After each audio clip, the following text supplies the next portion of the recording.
So ukiona nimechange tu sura manze, ujue tu ni kubaya, lakini nishazoea. I have healed. So I really loved, like, my passion when I was very young. I wanted to be three things, and I enjoyed to do those things. One, I wanted to things to do with music, and two, I loved football, and three, I really loved, like, things to do with dancing, acting kidogo kidogo hivi nikiwa myang. So hiyo passion ya football ilinifuata sana hadi high school. So actually tulikuwa tunaenda kucheza na those people who know M-Pesa Academy. So we were preparing to go to initango mechi na M-Pesa Academy za sports.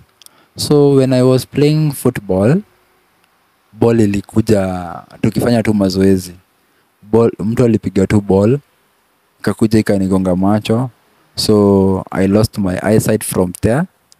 Kabisa nikarudi the way I was born. I was born blind. So nikarudi blind tena. But it was a very terrible time of my life. It gave me a lot of thought. It made me to think of so many things. But I thank God among those things, I never even had a chance or a space to think about committing suicide. I thank God so much. So that was very terrible. And I was in Form 3. Mark you, I was in Form 3. Where things are so hot and it is term 1. You can imagine. So Form 3, sikusoma. But when I came back, I went straight to Form 4. Nilisema sirudi nyuma. Kama nimeweka gear forward, I go forward. So even ndio nilifanya. But another challenge I faced when I was hurting, like my eyes, they were done so many operations. I had told you earlier, like this one that was done recently was done in 2017. Actually 2018 nilifanyia operation ya macho. It was so inaita aje, ilikuwa painful sana, because eyes you can't huwezi jikausha, macho huwezi jikausha, and the doctors know how they do these things. So I went for a surgery. My doctor always tell me, I was in the surgery for like 4 hours. Now let me take you back. When the eyes were hit by the ball, my eyes are artificial, like 75 are artificial. They did something when I was young, not in Kenya. I don't want to brag, not in Kenya, but I want to thank the sponsors who have been sponsoring this life of Timothy and other visually impaired. So kuna pesa zilikuwa zinatakikana hapo za surgery, zilikuwa so much. Hizo pesa, my mom could not have raised such a huge amount, because one side was around 300,000, and it was around February. So unaona hakuna mtu wa familia angekuwa anaweza kuraise pesa kama hiyo.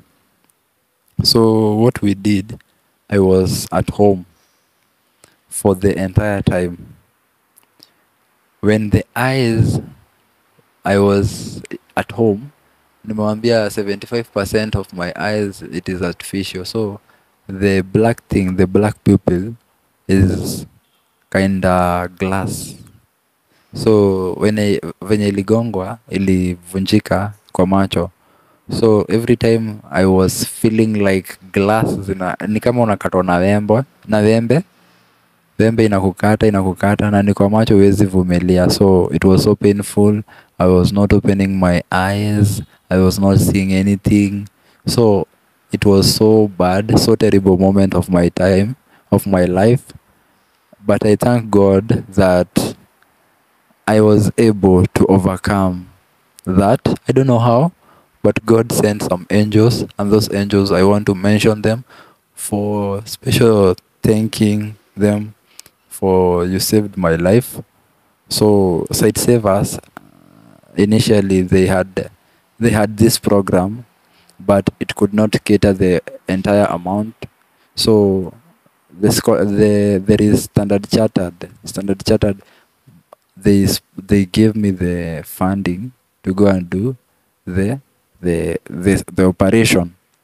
So Standard Chartered ndio walinisaidia, nikaenda nikafanya operation ya macho. Mi hata kitu nililipa I think ni 2k in that full amount. Hiyo ingine ilikuwa catered na Standard Chartered. So I thank Standard Chartered so much. They gave me back the site. Now this is not the first time they are doing this. This is actually like the third time they are doing this, because when I was young, when I needed surgery, special surgery, they catered for it. I went to Kikuyu and they referred me to another hospital.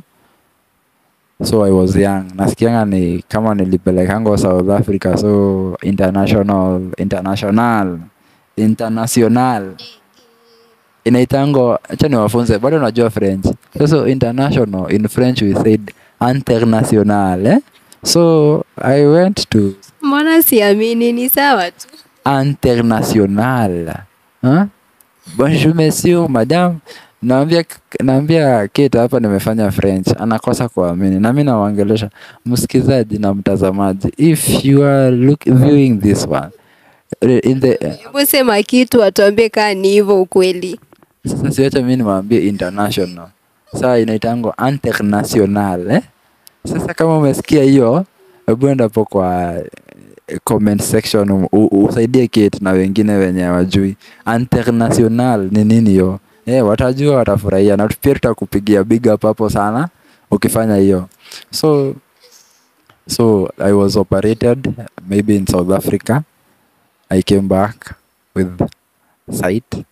That is hapo ages 3, 4. So I am giving a story that I was given. So don't condemn me for this.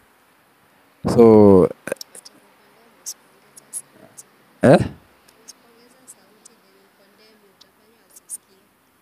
So mwenye hajasikia hiyo nimesema please don't condemn you.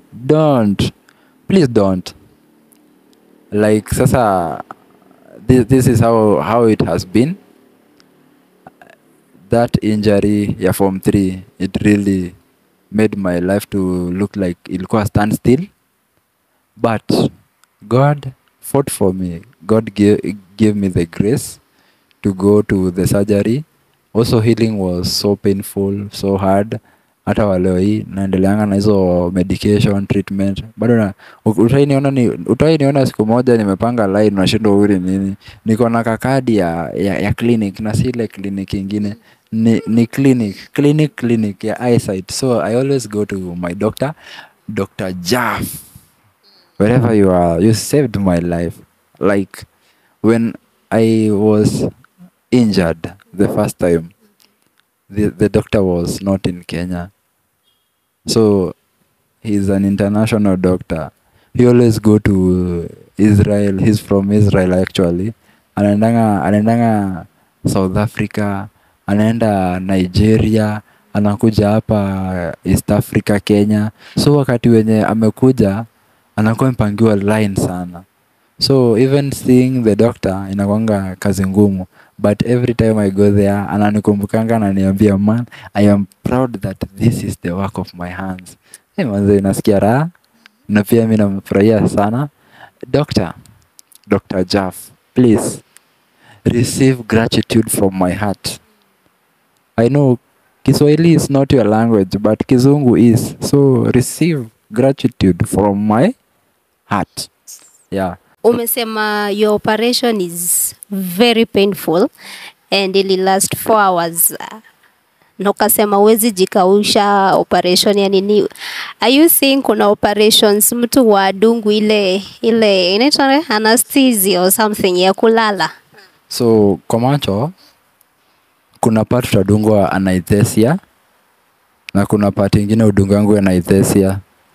So anesthesia unadungwa wakati wenye unaenda kwa operation room, but from my experience bado nilikuwa nasikia some pain.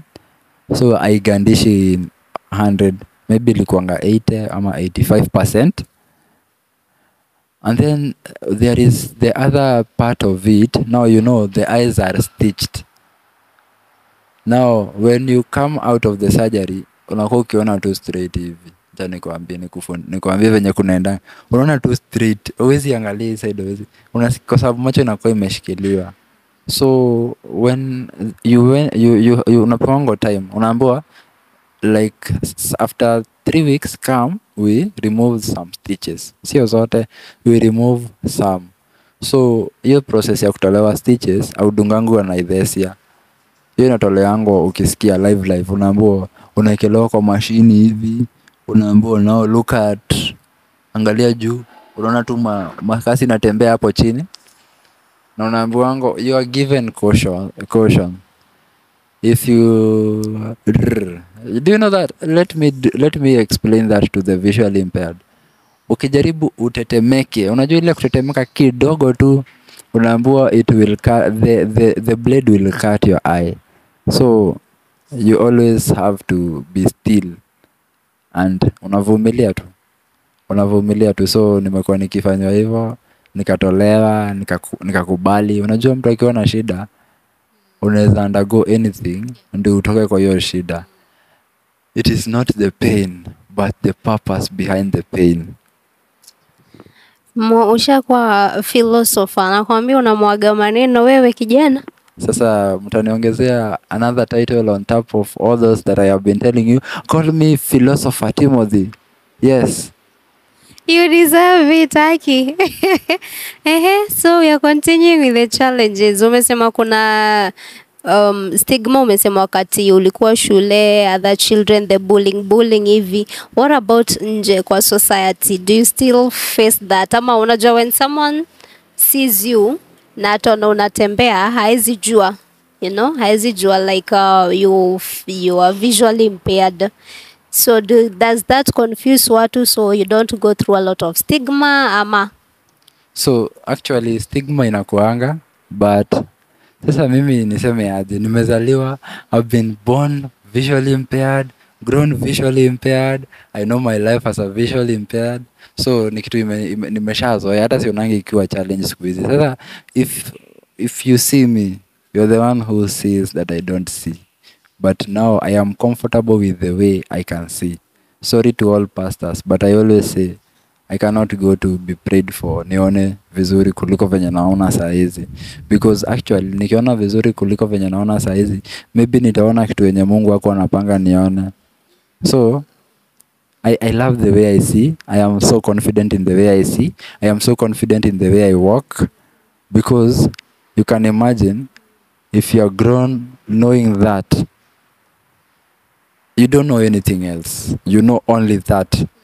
So initially utakuwa na ile kujikataa kidogo hivi, but I don't see how, if you are born with it from the word go, ulikuta hapo ndipo unaona.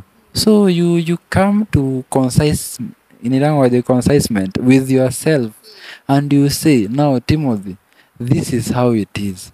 So it's either you do it this way or you find this way to do it yourself. So some philosophers always tell us that. Because you are giving me another title, please add on top. So I want to give you another philosopher said that your challenges, there are more than 3 ways that you can solve them, but you don't know how. Don't want to know how. Know when and what will happen after you have solved them. So hiyo inamaanisha nini? Umezaliwa na challenge. Hiyo challenge kwa sababu iko hapo kutoka, iko hapo ukae nayo. Na iko hapo ujue hii ndio uko, hivyo ndivyo God alikuumba hivyo. So wakati unajua hivyo ndivyo iko, una appreciate na unajua I must move on. I want to tell you that you should add another degree for my mother. Although hakwenda university, but she is a university. When you sit around her, you get a lot of knowledge. So my mother, she has a proverb of hers. So this is Elizabeth Wamboi's quote. that with or without, life must continue. Haimaanishi kwa sababu sina masaa itasimama, itasonga mbele. Haimaanishi kwa sababu sioni penye unaona ati masaa itasimama, ama ati watu watakosa kuenda, ama ati sijui gari zitasimama. Ni wewe ujue life continues. So as it continues, what are you doing? A very good question. A nice one. So you find that these things are there. When you go to someone and you are asking them to give you a job, even if you have the skills, they don't look at the skills. Unajua sasa mimi naona. Sasa akinipatia laptop sasa, aone kabisa nimezoom. Imeanza kuleta mawadi kubwa. Na nimekaribia sana. Mwingine ananiambia wewe utaharibu macho. Namwambia sasa mimi hivi ndivyo naonanga. This is how I do it best. And this is the way I enjoy doing it. And this is the way I have known it. As long as I'm going to solve your problem, trust me with the process. Trust me with the process. I know how it is done. I have done it not once. I have been in this field for so long. So why not trust me with the vision that I have to do a good job for you? So I always tell people, when you give me a job, hata the viewers, when you give me your job, usinilipe kwanza. Nilipe nikisha kutengenezea product yako. Ndio usianze kusema ati huyu sijui anatumia njia refu, sijui nipe kazi, relax. Wacha nifanye the rest. Wasijali, trust the process. And when I am complete with the process, I always tell my client, don't pay fast. If you're going to pay for deposit. And that deposit is for material. So that deposit that you always pay me is for maybe catering some 1, 2, 3 things that maybe your gadget want. But from there, just trust me the process. I'm going to do something that you will pay me without even sitakulazimisha. Utaona your problem have been solved. So nilikuambia 5k, hata unaweza pata mtu mwingine. There is a client who gave me 7,000 for a job that I had charged for 5. So you see, it tells you a lot that I do my job from the passion that I have. You see? Sasa watu wenye wanakuangalianga wanasema, no, sasa huyu venye anakaa hivi, ataanza kuona aje hii mashini. Ukienda kazi zingine, kama kitu ilifanya, wacha niwaambie kitu ilifanya nikaachana na stima. I went for an attachment. Now, the foreman, where I went, he did not know anything at all concerning person who can have low vision. So, mimi nilipelekwa kwa kiroom, very dark. I cannot see anything in that darkness. Walinipeleka huko wakaniambia, sasa hii room naona weka. And we have given you like 20 minutes. I'm like, so are you giving torch to me? No, we tengeneza kenye unatengeneza, toka hapo, enda to the next room, because you are being paid by rooms. So when I went there, I was shocked many times. Wakati mingi nilikuwa naenda kuguza kwa sababu sasa sioni, napigwa shock. So nikaona, if this is the way it is, it means that in this field you can die, because people don't have the knowledge concerning person with visual impairment, and especially low vision and long-sightedness. So those are challenges. So I always remember what the foreman told me. Even today, wherever you are, sir, I'm not condemning you, but you should learn. You should learn from this. This man told me this. Kama huoni, hungekuja kazi. So that really hurt me. I was so pained, but I said, in this universe of God, it's only God who knows. So hata sikuenda sana, na sikuwa nalipwa. It was attachment, na unajua attachment si zote zinalipwa. So nilikuwa nimeenda yenye silipwi, because I loved the passion. I always, in everything I do, there are 3 things that I want to do. I want to have fun doing it, I want to have interest doing it, and I want to put my passion and my effort in everything that I'm doing. So you can imagine, I loved what I was being taught. Although hata kwa class nilikuwa napigwa shock, but it was so light. Ilikuwa imelightiwa vizuri. So unaona, sikuwa na challenges mingi. Challenges zilikuwa zinakuja maybe penye naeka screw sioni hao kashimo na sioni the screw. Screw ikianguka chini, hiyo story imeisha kwa sababu sitaweza kuokota. Sitaiona, it is so small. Maybe imeanguka pahali penye hata huwezi ona kabisa. So mtu anakuambia wewe ni kujifanya unajifanya. You know, hiyo ni kitu yenye nimeishi kuulizwa. Siku za kwanza nilikuwa nakasirika, but nowadays I just see it as normal. Sasa wewe mwenye unaona najifanya na kupitanga tu kwa sababu najua you don't have the knowledge, so I cannot condemn you. Wengine wananiulizanga, unaonanga mpaka wapi? Hiyo ni swali nimeulizwa mpaka nimechoka nayo. But I really understand these people. What we need to do is spread awareness that in every disability there are certain levels of this disability different from others. So when you see Timothy walking and uone amefika kwa barabara na anashindwa ni kuvuka, when you give me a hand kuvuka hapo hivyo, kwa sababu kuna barabara unaweza vuka, yes, na kuna zingine huwezi vuka. So every time I'm crossing the road, mimi na crossingi pahali penye watu wanavukia, ndio tuendanishe nao. I'm giving you my secret, because nimekwambia ukizaliwa na kitu you must know more than one way to maneuver it. So that's how it has been. People have been condemning me because they say ati huyu jamaa ako na glasses. So huyu anaona ni kujifanya anajifanya. So mpaka najiuliza, kai, nyinyi mngekuwa kwa kiatu yangu, mngekuwa mnajua Kenya napitia. So you find that this is a challenge, but with or without Elizabeth's philosophy, a life continues. I like that. You know, hii imenikumbusha a certain place tulikuwa pamoja, and I remember, I think baadaye kukuona hivi ufanya mtu anasahau. To be honest. So we were going for lunch, yeah? And actually it was me. Nishaanza kukudirect. Unapitia hapo, unaenda hivyo, niko hapo.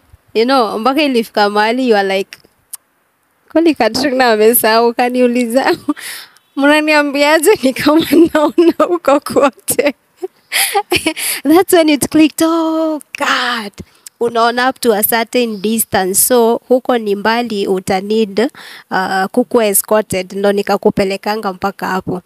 So yeah, I think nika to the same case with us. Unasikia mtu awezi ni mfupi tu, challenge gani uko nazo. So maybe tuseme it's true, hawana knowledge, and that is why tuko na this program, you know, at least wakam kuno.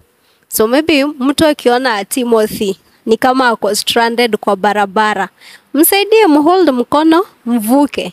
Jua naona maybe anaona maybe 500 meters, opo pengine haoni, ama anaona whichever meters.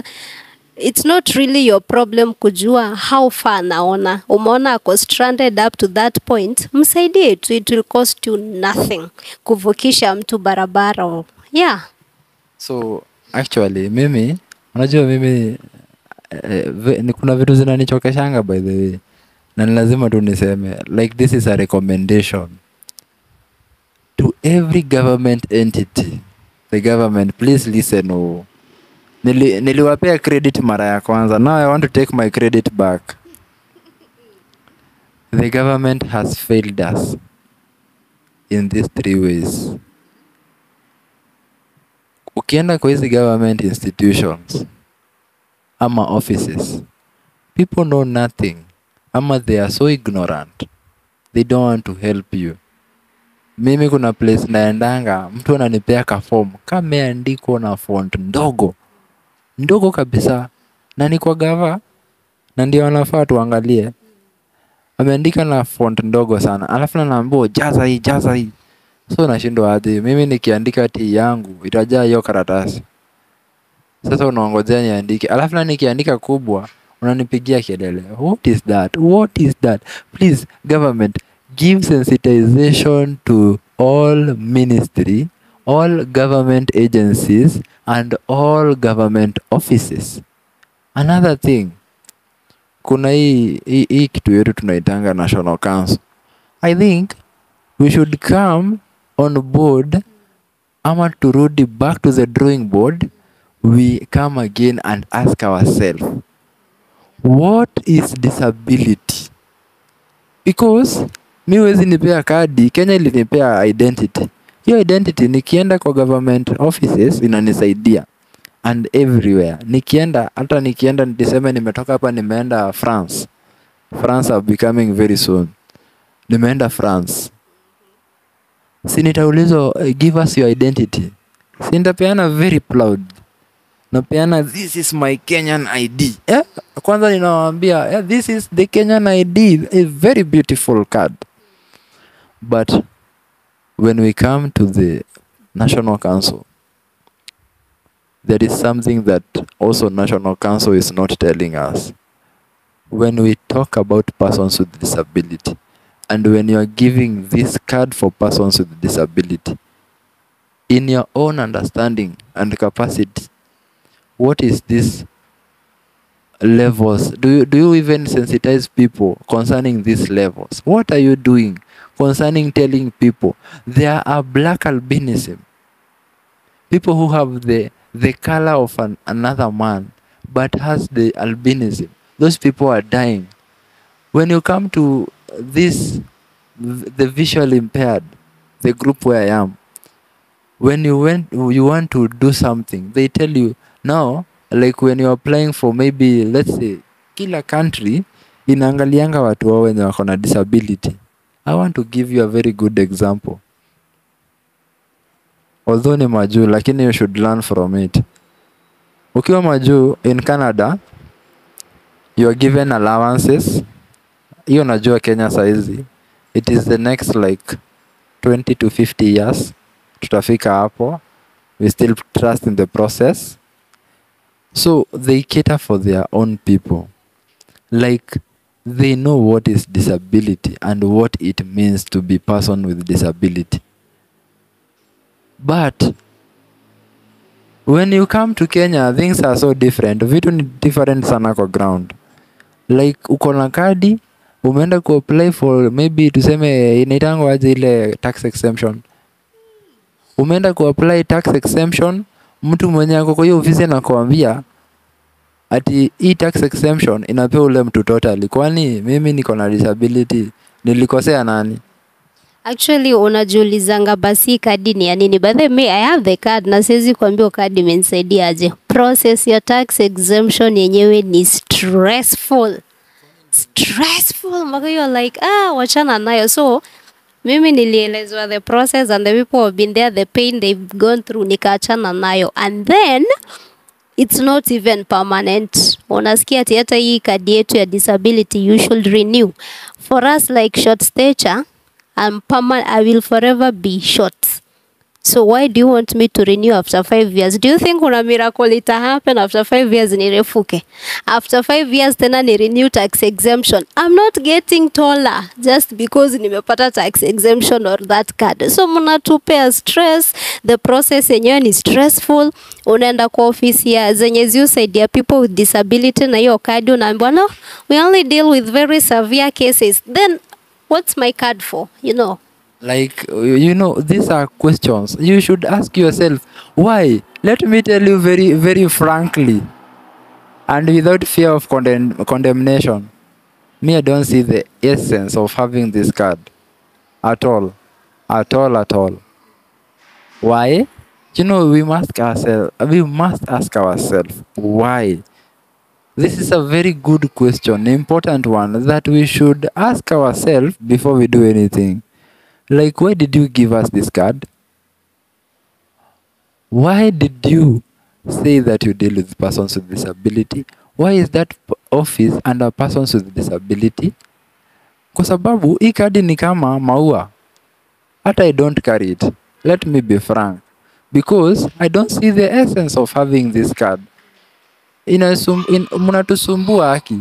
Kwa sababu sasa mimi nataka kununua gari very soon.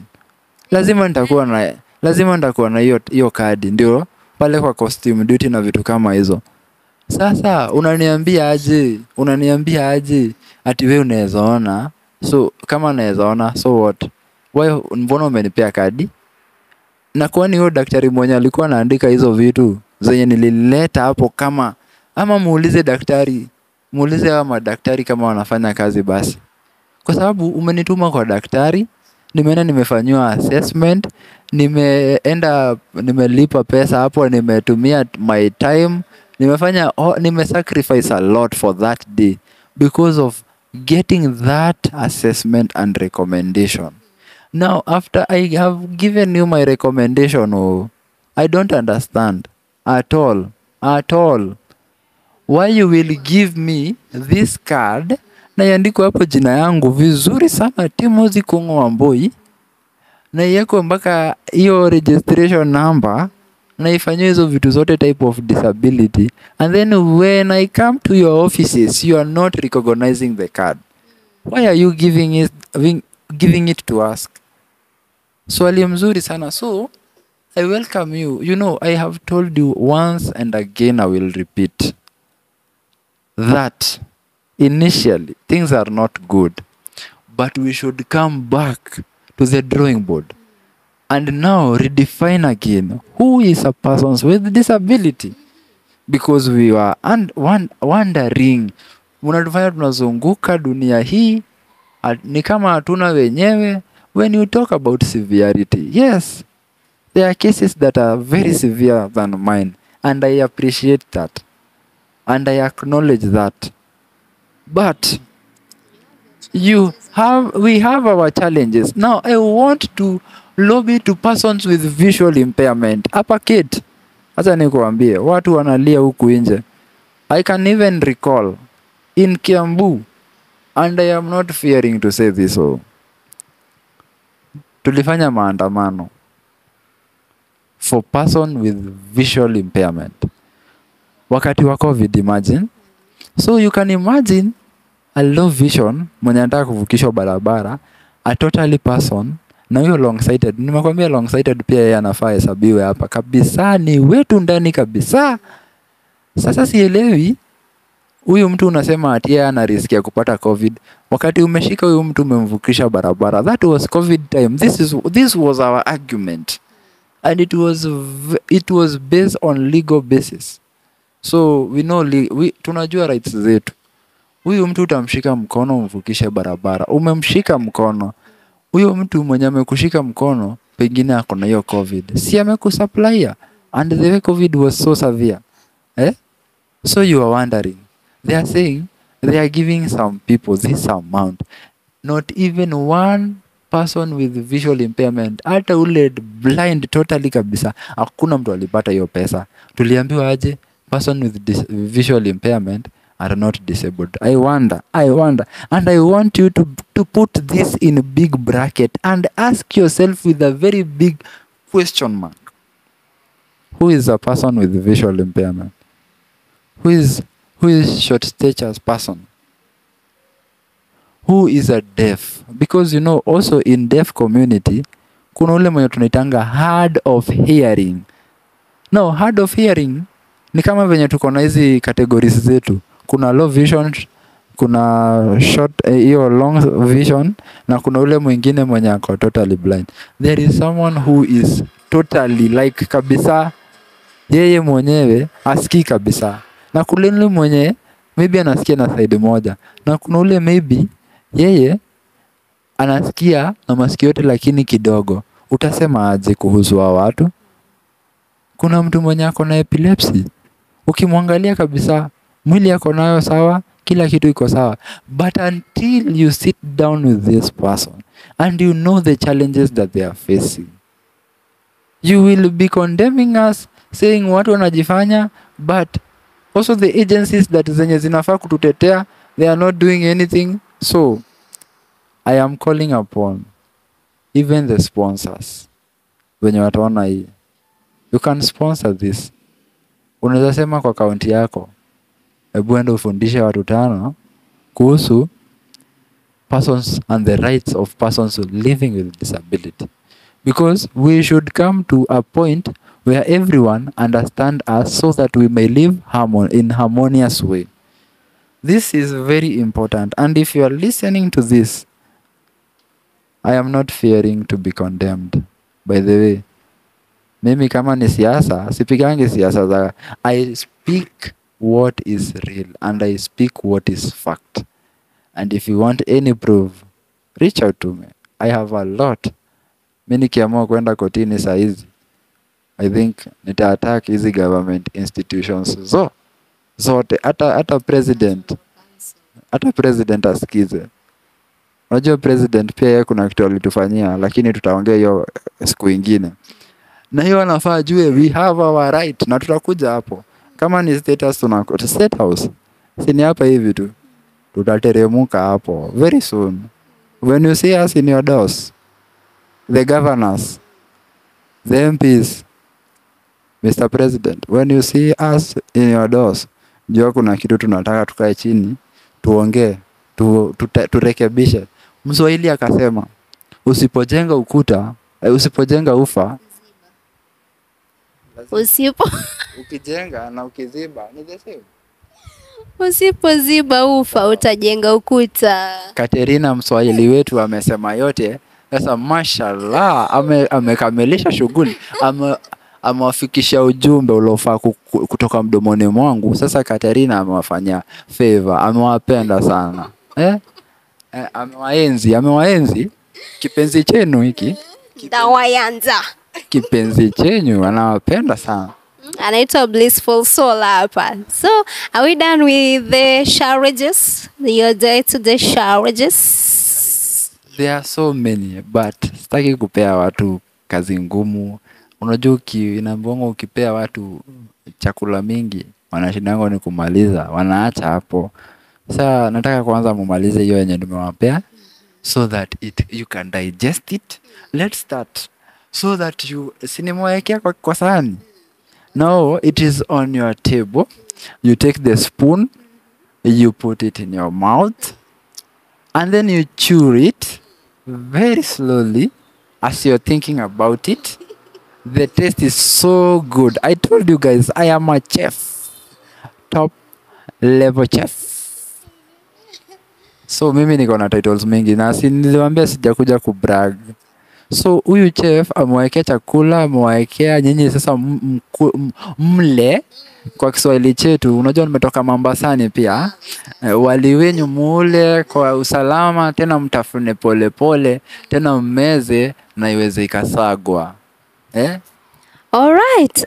My dear viewers, tutamalizia hapa for part 1 with Bwana Timotheo. Timo mwenyewe, but kuanzia hapo kwa part 2 atatuambia about his dating life, atatuambia another interesting aspect. Unasikia anasema akienda kotini akona facts, it's because akona some leadership positions to do with people of visual impairment. Actually najua wengi watacomment wanamjua, huoni comrade wetu huyo. Comrade power. Comrade Riat. So tutaenda on a short commercial break. Be sure to catch us kwa part 2 with Timothy. And kama hauja subscribe, do the honors and hapo. Ukisha subscribe unafinya bell. Tuendelee grow and then share with your people. Hapo utalearn everything to do with